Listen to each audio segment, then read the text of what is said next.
So, Preston, we haven't done an after show in quite some time, and I feel as though episode 3 warrants an after show because I don't know if you've noticed this. I've been getting recommended by like everybody and their mothers. Every channel on YouTube is doing a video on episode 3. Right. Like even channels that don't do Thrones content is now doing a Thrones content. Like, yeah, and I mean this is really a turning point, and we don't know if it's like what it's a turning point to, but I think at this point, like a lot of people, are looking to something to perhaps save the show or looking to just give up on the show and trash it. I'm not sure, but it's a crossroads. To be fair, though, and let's be clear, because this is something that was very misconstrued, even on my channel. I understand the show is trash. Like, people keep saying, like, you're trying to defend it. No, I'm not trying to defend it. I'm just trying to find logic in the insanity, which, I mean, that's what everybody kind of does. Yeah. I understand the show is trash ever since season 6. Some people might say season 5. A lot of people felt as though season 5 was like the downhill slope. I think season 6 was the downhill slope. That episode 1 from season 6 was absolutely dreadful. Well, what people point, it was season 5, everybody points to the Dornish story. Right, but season 5 had like 2 dreaded episodes, 8 and 9. Like, season 5 had some good stuff, and it ended pretty insane too. So, and season 5 was the last bit of story we got from the book. So I would argue season 6 is where it really went downhill. But I would also say, like, I understand the show has been trashed since season 6, and I don't understand people's incessant need to just fucking hate on it. When you rate it, your reviews are like a Mr. Plinkett reviews of the prequels. Like, you go at it from a parody standpoint. I go at it from a point where I know it's trash, and I'm trying very hard to find the light in the dark. It's like when people watch The Room. Everybody knows The Room sucks, but you watch it, there's a sense of fun in watching it. Also, I think if I were emotionally invested, about D&D ruining legacies of something or that kind of stuff, I would have given up. I would have gotten over that a long time ago. Like at this point in season 8, like if you were emotionally invested in Game of Thrones, being a good representation of A Song of Ice and Fire, I think at this point this trashing has been happening for years, and so you're kind of over it at this point. Right. And you're just like, well, I'm finishing up the freaking show for the sake of it. But then there's people that, this is their first moment where they're like, oh my God, I can't believe the show did this to me. These people that get really emotionally invested. And this is like the first point in which they're facing what, I don't know, I think a lot of us have been recognizing for years. So right. I'm not, it's like the people that watch Phantom Menace and were really upset about the Phantom Menace. And then it's not like Attack of the Clones was that great of a movie, but there was not the same sort of reaction to Attack of the Clones because they already had the Phantom Menace, so it's tough at that point to get emotionally invested and then be disappointed again. Like, I don't know. When I go into these episodes, I have really low expectations right now. but the difference between your review and my review is like, I know it's trash, but I'm not gonna stress myself worrying about, well, this is not like it was in the books. She wasn't married to this person in the books. Whereas I feel like you go at it from I feel like you're still expecting it to come and turn around and not give you like a 3 rating on the episode. I know it's awful, but I feel like the majority of the people don't understand that it's awful, and they're really going at it from like a standpoint that it could get better. No, it's not getting better at all. I mean, let's be clear here. Like, I give it a 7 because I'm trying to find what I can enjoy through all the trash. And just like dumpster diving, there's going to be a pearl in there somewhere. This is the most negative I've ever heard you be on the show. No, I'm not even being negative. I'm just being honest, bro. I mean, all these rankings where you're like, oh, I give that episode an 8. I mean, an 8 for trash. What? Yeah, I thought that was self-fucking-explanatory. I mean, now I get it. Like it's sort of like ranking a Whopper. Like, is this a delicious Whopper? Well, I know it's trash, but I'm gonna give this Whopper an 8. You know, like. Pretty much. Like I just don't understand like how people. This episode was like a 2. Great, but like, like what you were expecting? Like season 1? Like what are you expecting? It's come on. But no. So for those of you who don't remember, we used to do the after show all the time. Back when there was, I felt like we fell off a little off of the after show, and I want to kind of bring it back. Would you be down with answering some questions and comments I've taken from Twitter and Facebook? Sure, and so on? let's go for it. So Carmine asked me if I wanted to know them beforehand, and I was like, no, like you need to surprise me. I want you to go in. It could be on my toes, Mm-hmm. This guy Romero disagrees with me. He says Theon is not the best choice to kill the Night King, and it's okay that Arya killed him. But they could have done it better. They could have done Avengers style. Several heroes could have attacked, kill a couple, and finally could have given that last blow. It's not about who killed him.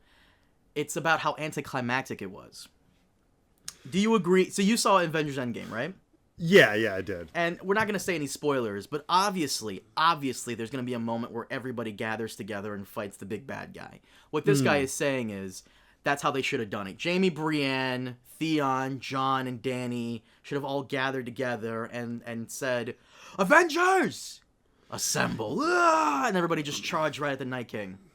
I mean, the problem is that Avengers Endgame and all comic book movies, like, that's the bread and butter, is to have all of the superheroes in frame at the same time in a huge crowded fight. Like that's very comic book. Or at least it's very comic book since the 1980s. It's not like they did that kind of stuff before that. But, once the Secret Wars changed everything and like everything was about shoving as many superheroes in a book as possible, it became like the MO for comic books. But I don't know if that fits with Game of Thrones. No. I don't know if it fits with Ice and Fire. In fact, I would say that Game of Thrones was at its best when the characters were in these disparate locations, but their tiny little actions had effects, across distances.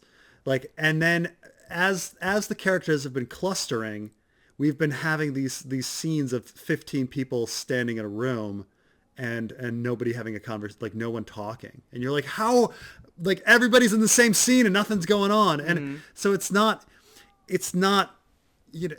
more is better with Game of Thrones. Like I don't get excited, like, Entertainment Weekly and different stuff. They have all these things like Stark reunion. Like, why should I care that all of these actors are in one place? It's about the interactions. Like, when two people can have a conversation, that's interesting.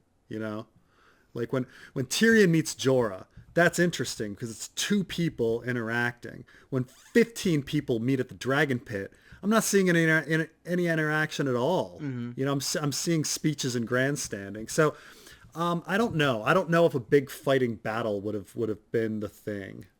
I don't know what would have been the thing. How does one pull off like battling the Night King?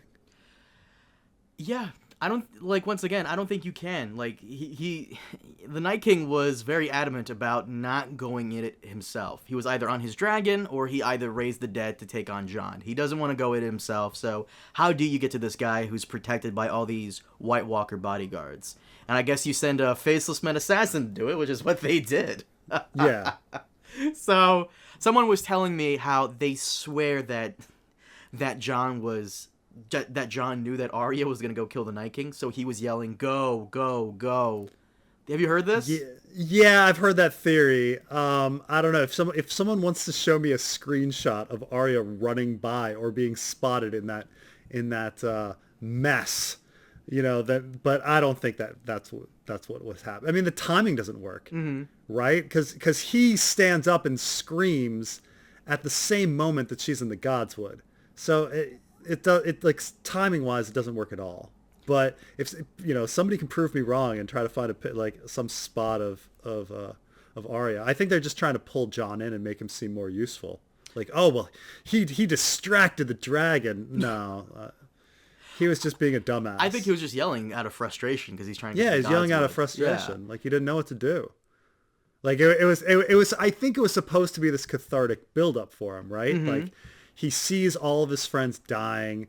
There's there's just destruction everywhere, and he's just at a breaking point. He's been at a breaking point for days, dealing with like the Dany thing in his mind and stuff like that. Right. They were just building it up to Jon having like an explosion emotionally, and it's very similar to when he has that explosion during the Battle of the Bastards, where he has that rebirth scene where he climbs up above and they have the aerial shot. Like, that's what it's supposed to be. It wasn't as effective as the Battle of the Bastards shot, but that's what they were going for, that he's been feeling all this inner turmoil, and this was his cathartic like scream.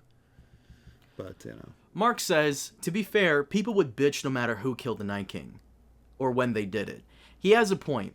No matter who kills the Night King, everybody would have fucking complained, which is weird, because if you think about it, nothing the showrunners can do now would make people happy. It's like this weird little thing in the fandom right now where I actually envy people who are casuals, because you said, by the way, you said the word casual like 40 times last episode. Someone's like, if I take a shot for every time Preston says the word casual, I'll die. I kind of wish I was a casual, that I can enjoy it on their level. I was talking to my buddy Dave, and he loved that Arya killed the Night King. He thought it was awesome. I just couldn't see it. Like, I just couldn't see it. But then again, he doesn't like take it seriously like you and I do to some extent. He just thought the whole episode was really cool, and there you go. Like, I wish I could be on that level where I'm not just so like, eh. Did you ever see that South Park episode about the where Stan listens to the music that all of his friends is listening shit. to? It's actual shit. And it's shit. Yeah. Yeah. Uh-huh. And then he discovers that he just doesn't feel like happiness or joy anymore. And then the next episode, the guy shows up and he's like, I can return all of that happiness and joy to you. And he's like, how do you do it? And it's like this matrix. And he's like, follow me. He's like, are you sure you want to be woke again? And he's like, yes, I want to, and he's like, okay. And they pull out like this big bottle of whiskey and they get him drunk. And he goes back to like the movies and he's like, this is so funny. So maybe your friend Dave is just, blitzed when he's watching these and he's having a good time. Maybe he is. I don't know. But, I mean, this fandom is really, really gotten so sour on Dave and Dan doing everything. And once again, I'm not just saying this because I get paid by HBO. I get those HBO paychecks to defend the show. But what I am saying is, you gotta find something in there to like. Otherwise, you're just gonna be stressed out and have a fucking heart attack over any time Arya opens her fucking mouth. I mean, come on. I mean, one of the things that I always thought didn't make sense about Hell was the fact that like you can only be horrified by like, say Hell is like a bunch of maggots eating your legs, right? You can only be horrified by that like once, because eventually your legs are going to be eaten. And okay, your legs get regrown. Well, the next time it's not going to be as horrific. Like I say, there's been enough bad episodes of Game of Thrones that when I see a bad episode, it's par for the course. It's nothing to get like that excited about. Right. But everybody's very, very angry about this episode. Everybody. And there's this one guy who does Robothead. I love his channel. I think the guy's fantastic. He's hilarious. He did Star Wars, and Episode 3 pissed him off so bad, he fucking railed on Episode 3. Episode 3 is really the turning point for a lot of fucking people. And I'm just sitting here going, you guys just now joining the party? Like, really? Really? Like, Revenge of the Sith was his turning point? No, Episode 3 of Game of Thrones. Oh, Episode 3. I was like, Revenge of the Sith. That's weird. The least bad of the prequel. No, but Episode 3 was his turning point after all of this time. Episode 3 is the episode where he picked up his boots, and he's just after all of the sand snakes and after like the washing of bodies and the Wolverine like chase of Bravos and all of that.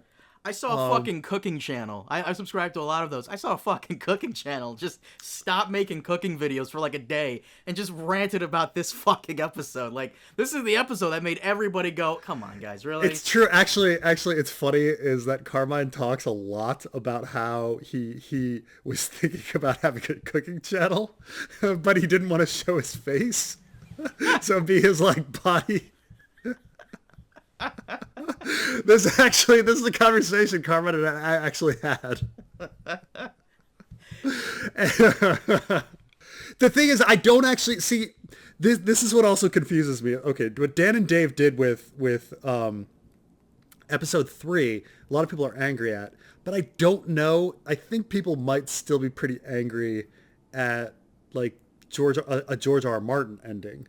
Because George R.R. Martin also likes anticlimax, and so I think some people might be really disappointed, but I don't know. Well, here I'm glad you mentioned George, because Craig Terrace says my tinfoil theory is that George R.R. Martin lied to the showrunners about how the books were going to end.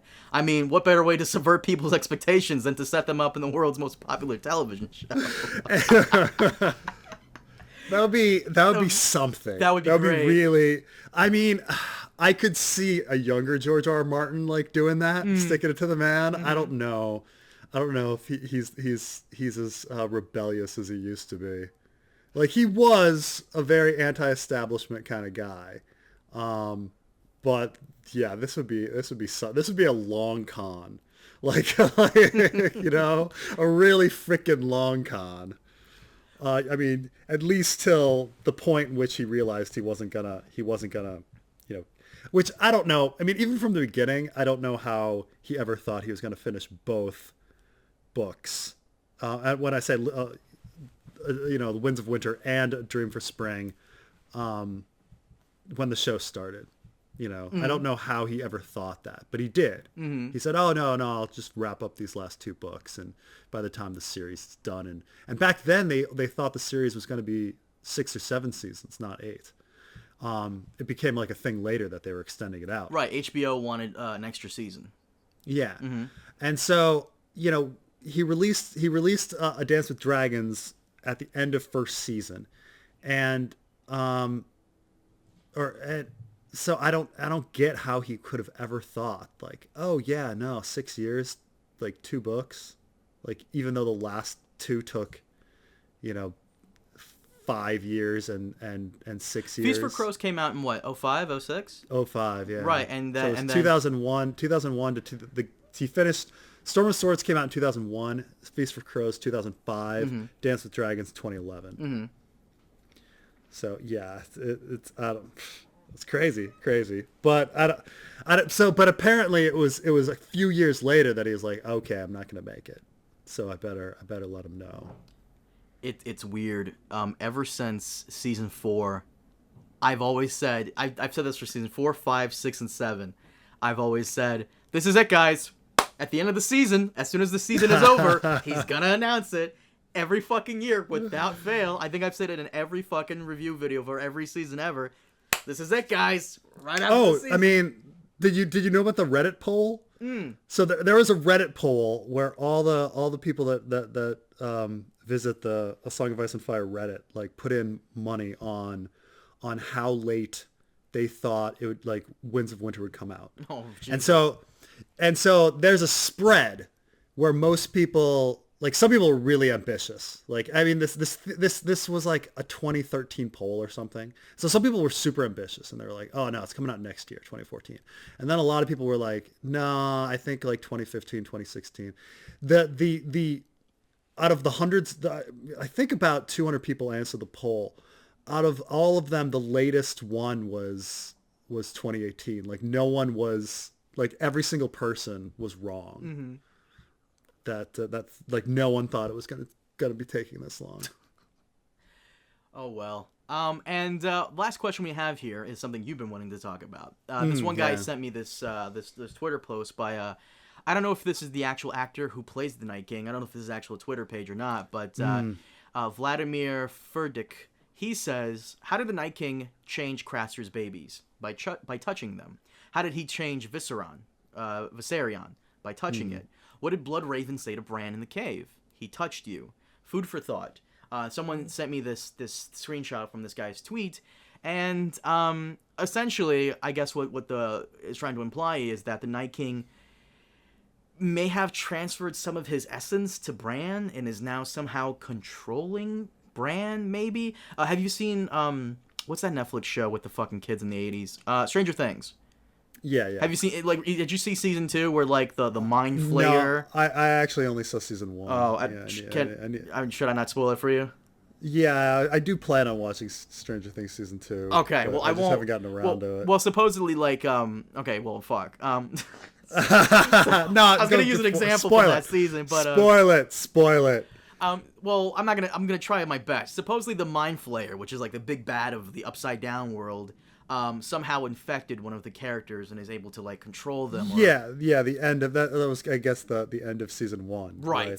The kid comes back. Infected. So, do you think the Night King has some of his essence in Bran since he touched Bran, or is Bran's natural magic affinity able to repel it? Well, a lot of people have been talking about this. And I think there's two.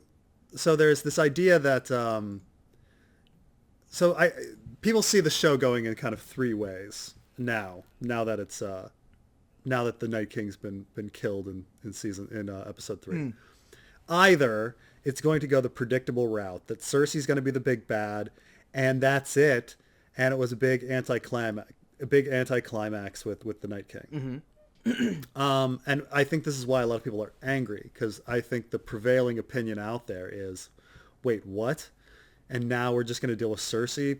This is stupid. The Night King is dead. And then there's people that are like, well, wait a minute. That's just, you can't defeat the Night King and, and have 3 more episodes to go. Like, the Night King is going to return is like the other theory, is the second theory. And then the third theory is there's some other big bad, like the Children of the Forest or Bran himself, that is going to be a bigger bad than the Night King, because to have it even bigger. So I don't think the Night King is going to return. I don't think it's number 2. Like this was a false defeating of the Night King. He's going to come back. I just don't see that happening. This is what you want to happen. Well, actually, no. What you want to happen is the Children of the Forest being the big bad. Well, that's been my book theory for frickin' years. And so if I see it in the show, I won't be surprised. But so people that follow my channel know this pretty well. But for the most part, based on George R.R. Martin's other writing, which has been a lot of it is about misinformation, essentially what the Russians are doing to America today, like planting bad ideas in people's heads and having them fight each other. And for the most part, Game of Thrones is that, right? Littlefinger and Varys, like, creating conflict, and then everybody kills each other, and then somebody kind of swoops in at the end. And that's a lot of George R.R. Martin books are like that, where people's minds are mentally manipulated and they're tricked into killing each other by some sort of large nefarious puppet master. Like this is like 75% of what he writes. And so when I see like the Night King get destroyed, then I say, okay, well maybe the Children of the Forest are still alive, or maybe something like that's going on. Because I do still feel like we need to have time travel. I still feel we need to figure out why the seasons are uneven and all of those sorts of things, right? Like, so because George R.R. Martin did give away the ending, I feel like maybe that's that the show is heading that way. So that is kind of my guess. I mean, it's not like I wouldn't be surprised if Cersei is the big bad and it's big anticlimax, because that Dan and Dave have disappointed us over and over and over again, and that would be a straight up disappointment. I was trying to look for the tweet. Someone sent me a tweet like they said, "I'm so glad we got the mid boss out of the way, so we can focus on the final boss, which is an alcoholic woman who with her pirate boyfriend." Right. but that's the thing is she the final boss? I don't, or, is it going to be something small? Like maybe we're going to get to the last episode and everybody's killing each other and it's a big clusterfuck and everyone's dying and they're like, oh, this is so sad. And then Bran is like, yes, it is. And now the children of the forest can rule again. And people are like, what? Like, what did you say? Yes, this is what was necessary, or something like that, with all of the knowledge, with either Bran or the Children of the Forest being the big bad. I mean, it might be that Bran, with all of his infinite knowledge, decided that, humans need to die, and you never know. Right. But it's like I see a bigger bad than the Children of the Forest, just because we have to somehow get the time travel and the uneven seasons. And if you look back at like Bran's actions, I guess, I mean, again, like looking to Dan and Dave later seasons for evidence of things doesn't lead to good places. Cause you're like, oh, ways that Arya really survived getting stabbed. She took the bladder from that fart bladder from the play and she was like she filled it with pig's blood. And so she was stabbed and, like that's all, those are all very clever theories and stuff, but it turns out, no, she just nothing. There's no explanation. So yeah, like looking to evidence is a little silly, but if I look to the evidence, I say, okay, Bran was acting completely normal until he touched the tree at the end of season 6. And then after that, he was a freaking catatonic robot. And what does Mira do? Mira's like, you're not Bran, and leaves. He's like, yeah, get out of here. I don't care about you. Like the one character that we kind of know is like super good. And then he finds out Jon is the heir to the throne and he feels like he needs to tell him. Why would Bran care about who sits the Iron Throne? Like that's not a three-eyed raven kind of thing, right? Like it seems like a very petty thing, who sits the Iron Throne. But it's like, if you think of it in a more sinister way that, oh, I need to tell Jon, so I'm going to create division between Jon and Dany, then it makes him look like the big bad. What do you think? I don't think we have enough episodes to resolve that. I really don't. I really don't think we have enough episodes to resolve that storyline. Because that would be interesting, but how would Bran, like, come across? So you think Bran is like the final stage of what Littlefinger was? Like he's not able to fight, but he's able to like outsmart and outthink everybody? I mean, I think either the children of the forest are in him, or he through infinite knowledge he's come to some different conclusion about the end game of humanity, right, and the world. Like I would say those are the two things that either Bran is the big bad or the children of the forest are the big bad. But it just, Cersei being the big bad just doesn't seem right. No, of course.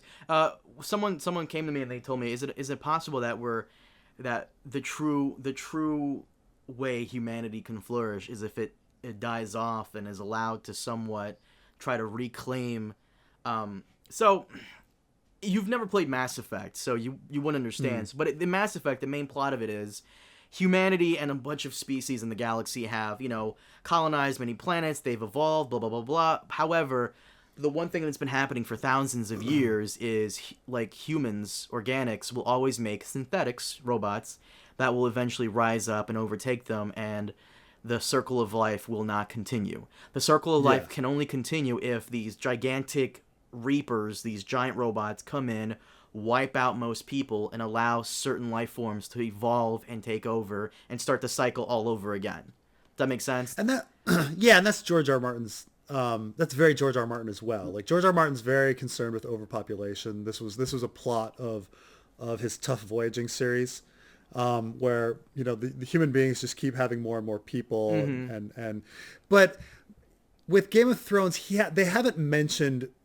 destruction of the environment that much in Game of Thrones, which makes me think maybe it's, I mean, it would make sense that like every once in a while we've just got to kill off people because there's too many of them, and so there's like a cleansing, right, every once in a while, Yeah, like essentially a cleansing. The White Walkers is essentially the response to a world gone mad. This person's theory was the White Walkers were supposed to cleanse humanity, not kill it off completely, not have an eternal darkness, Yeah. but kill off humanity, fall back to the land of always winter, wait for it to come back again, and just do it all over and over again. Do it all over again. It's a good theory. It's a good theory. It's right up George R.R. Martin's alley. The only thing is that they didn't focus enough on resource destruction and destruction of the environment in Game of Thrones. You know, like had they had scenes of people polluting stuff and chopping down all the trees and things like that.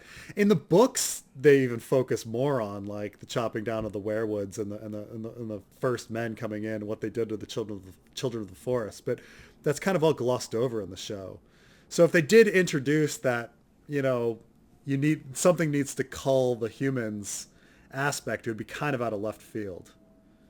You know, not to mention the children of the forest, they felt more like freedom fighters, like underground agents, rather than like a malevolent force. They all got slaughtered in season 6. So your thought is like maybe a piece of them is inside Bran because they were able to transfer a piece of them into the weirwood and Ned and Bran. And I will admit, if the children of the forest are the big bad in the show, it's a bit out of left field because they really only had one throwaway line about how humanity was killing them. Mm-hmm. Well, in the books, there's a lot. You know, the books, you know, there's several different histories that are told to us. One by Maester Luwin, one by the children themselves, like about, and then Bran's stories that he talks about at the Night Fort and things like that, where you hear a little bit about the children of the forest and you over and over and how they were killed off. And Bran specifically thinks, like the children, you know,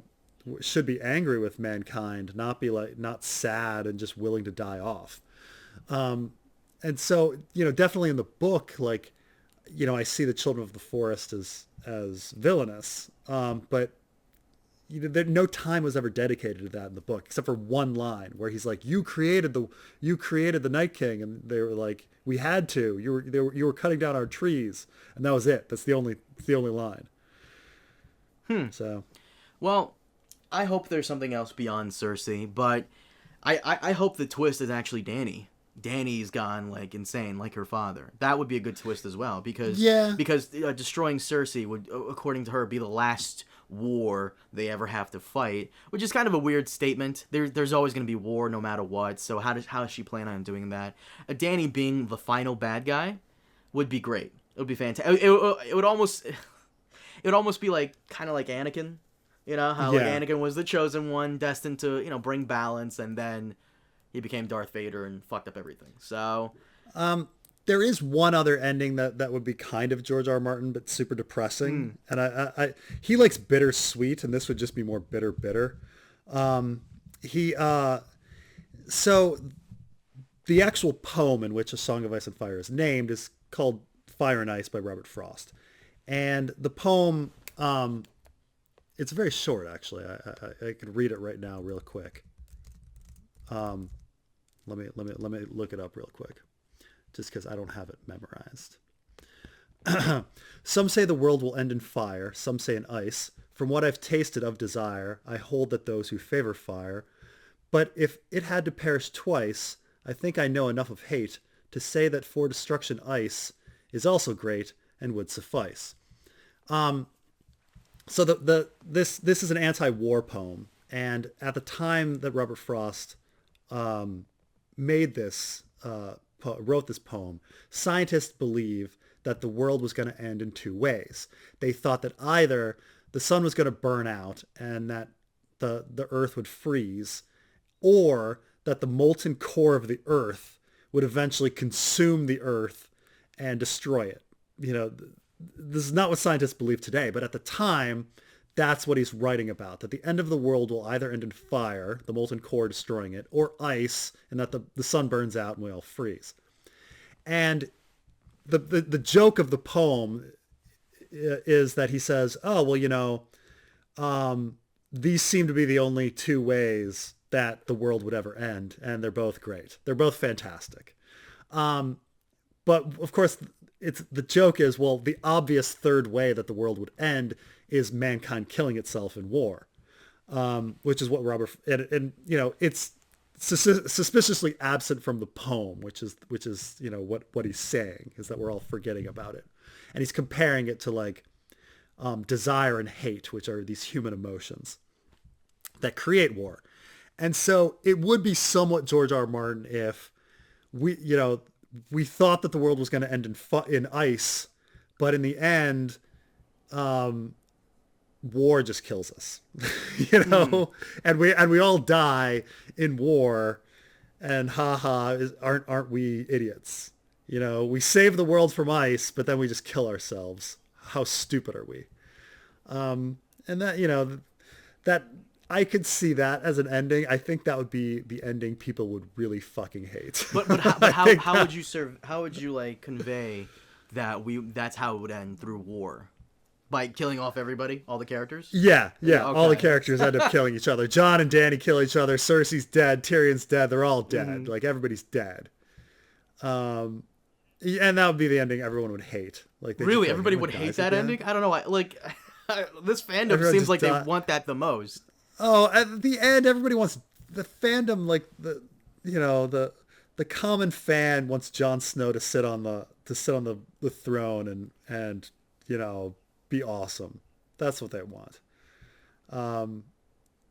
So we'll that's not going to happen. You know, it's not going to end like Lord of the Rings with Aragorn sitting on the throne and everything being peaceful and wonderful and hooray. You know. Mm-hmm. I still want the whole show to end with Tyrion being president. Tyrion being president. Yes. Of Westeros. Remember when we read democracy? Yeah. Preston, do you want to wrap this up? Sure. Guys, thank you so much for joining us for this after show. As always, leave your thoughts down below. Check us out on SoundCloud and iTunes, and we'll see you all next time. Have a good one.